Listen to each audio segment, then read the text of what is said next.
This is the Decoding Obesity podcast, where we simplify, demystify, and decode obesity, helping you lose weight and feel great. So gear up for a fascinating journey through this ever-evolving field, and let's see what we find. And please remember that the thoughts and opinions on this podcast do not constitute medical advice. Don't forget to visit our website, www.decodingobesity.com, for show notes and more info. And now, here's your host of the Decoding Obesity podcast, Dr. Avishkar Sabharwal.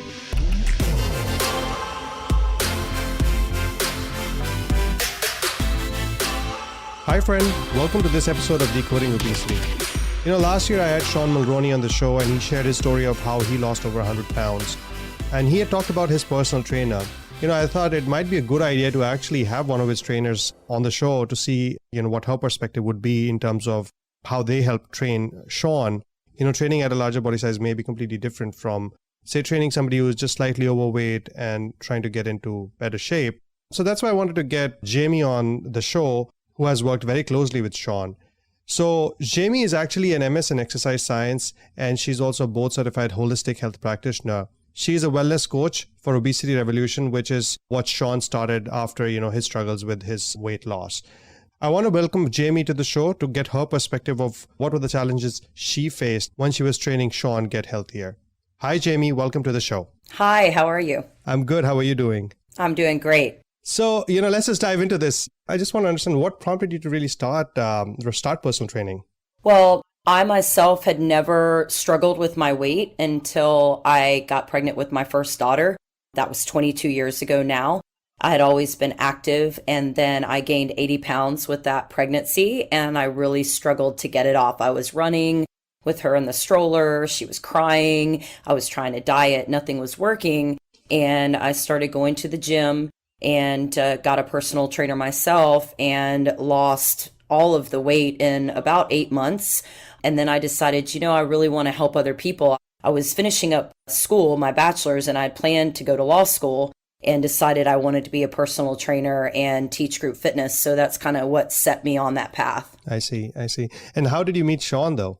So I owned a gym for 7 years. We closed during COVID. And I met Sean because I think we met online. I found his page and I reached out to him and just offered him some support, just telling him he was doing a great job and that I was here if he needed anything. So he reached back out to me and we just started a friendship from there. That's very cool. Had you worked with anybody at his size? I know he had, his body was at a larger size when he had started. Had you had any experience with that before you started with him? So I've worked with several people, 300 plus pounds. And honestly, prior to opening my gym, most people that I worked with might have had a little bit of extra weight. Most were already fit, just wanting to lean out, or maybe they had a little bit of extra weight they wanted to lose. But when we opened our gym, we opened it in a different community than, where my husband and I were previously training. And it was a completely different environment. And most people there, they were coming into the gym from sedentary lifestyles and having a lot of chronic conditions, pain, hormone issues, diabetes type 2, all different kinds of ailments. And I noticed that there was a big struggle for these people. And we really changed our whole training philosophy at that point, because prior to that, I was pretty die hard, like go hard and right, sweat your butt off. And that really changed once I started working with a different group of people. And also, as I got older, started having my own issues, I realized that things had to change in how I approach fitness and nutrition, and also change my mindset. Right. And, of course, you mentioned that, when you started when you started training people, you were training a different set of people, and that changed as you opened your gym. I'm just wondering, when you started with Sean, did you have any other thoughts, and how did they change, thoughts about training him, and how did they change as you kind of went through this with him? I think that the biggest problem that we're facing is people really don't understand. If you've never been through it, it's really hard to grasp exactly what people are experiencing, right? Because the mentality for most of society is, well, all I have to do is eat well and move, and I've never had a weight problem. So to them, they see it as oftentimes laziness or a lack of effort. And that's just not the case. Sure, people overeat. Sure, we have a problem in our society with being marketed too often for foods that aren't healthy, things like that. But the reality is, obesity is a disease, and there are underlying problems that contribute to obesity that we need to pay attention to, and we need to help people understand. It's just like having a broken arm. Right. If you had a broken arm and I told you, hey, throw this ball, and you're saying, I can't, my arm is broken, and I'm saying, well, just try harder or do it this way, or maybe try this way. And you're like, but my arm's broken, right? It's the same thing with obesity, that we have to understand. It's a different approach than somebody who just wants to lose a few pounds or, look good in a bikini. People struggle with chronic inflammation, with underlying conditions like lymphedema. They're in so much pain, they can't hardly move. And so we have to address the underlying root causes for them to be able to have any kind of success. And that's why so many obese people struggle to maintain their commitment to weight loss, because it is so hard. It is so difficult. And I can't imagine what it's like to need to lose several hundred pounds. I mean, that's just, the thought of that is so defeating. So we've got to understand that it's a journey. It's not a one-time thing. There's no quick fixes. And also that we're human and they're human, and they need us to support them, and they need us to understand that it's not their fault, right? Right. I think you said it very rightly, that it's not necessarily their fault. And, there's a lot more that goes on in obesity, and it has been recognized as a disease. So it is important to understand that as well. This question comes to my mind. Did you have any challenges? I'm sure you must have had some challenges training him, because you were coming from a different background, so to say, training people who were at a smaller body size than him. So what were the challenges that you really faced training him specifically that were kind of like new to you? So with somebody who is very large, you really have to do an assessment, which is true for everybody.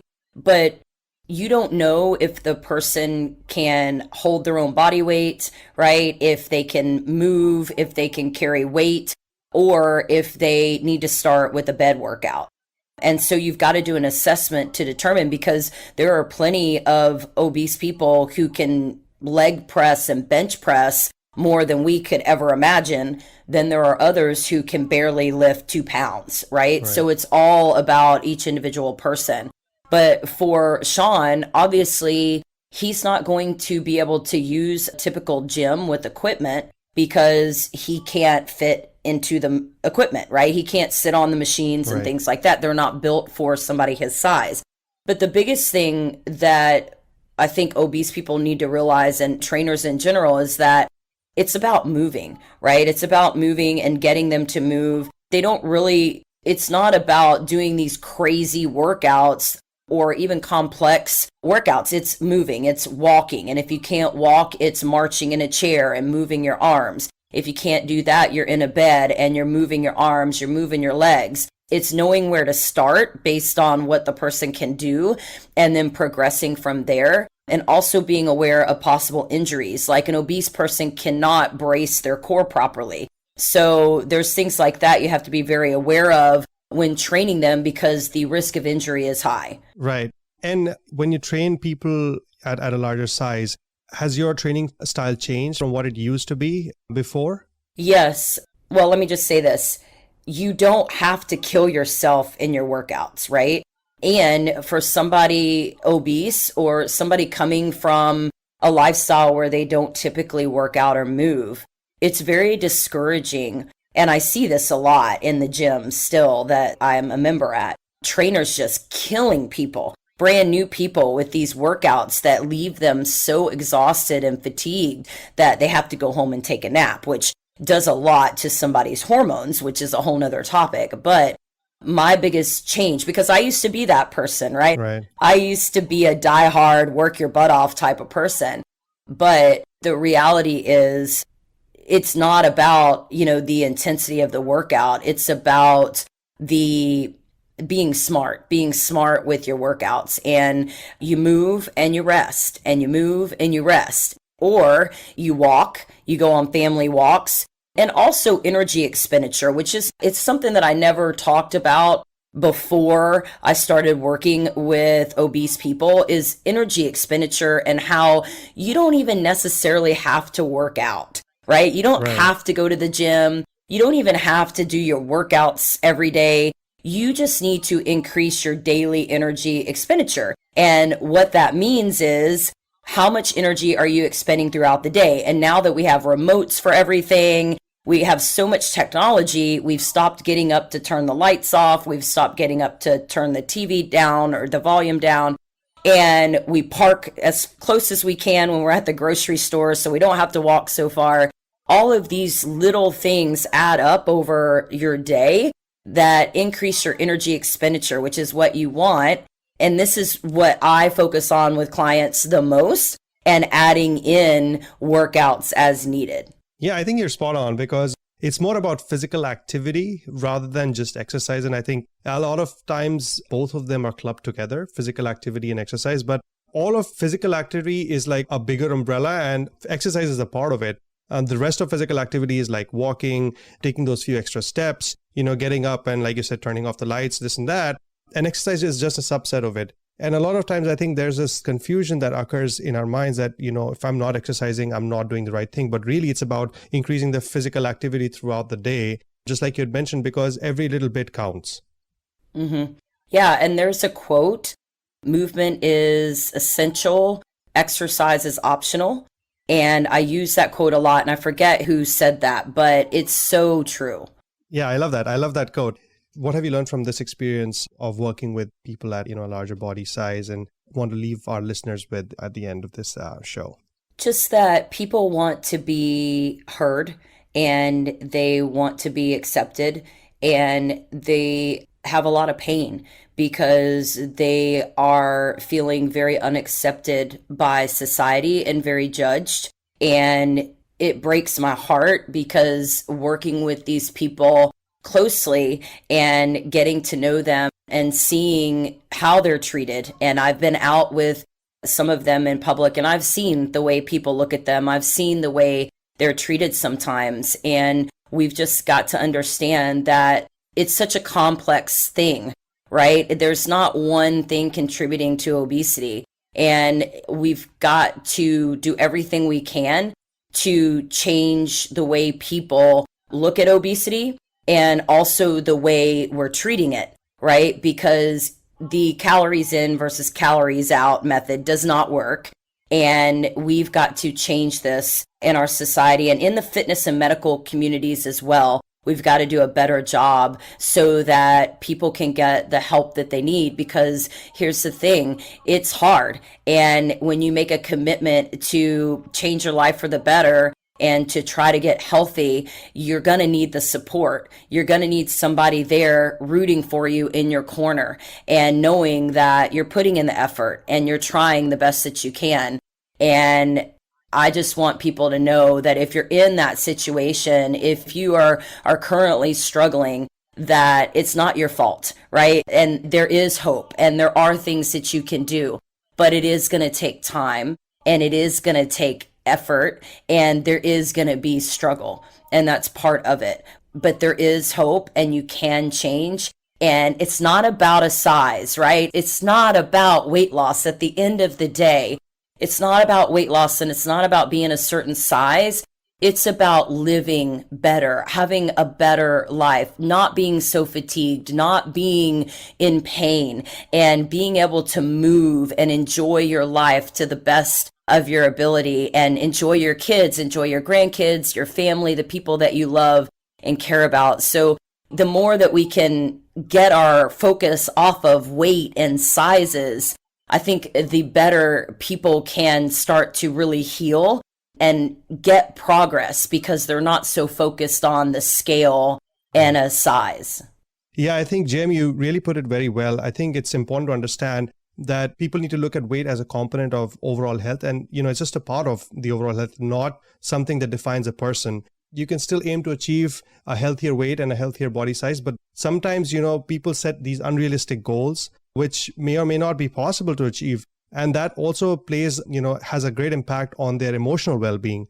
And so looking at it overall from a bigger perspective is, in my opinion, much more important than, looking at focusing just on the weight or just on the body size and, just trying to fit into those clothes that people try to fit into. Well, thank you so much for sharing this with us, Jamie, and thank you everyone for tuning in. I'll see you all next time. Thank you. You've been listening to the Decoding Obesity podcast.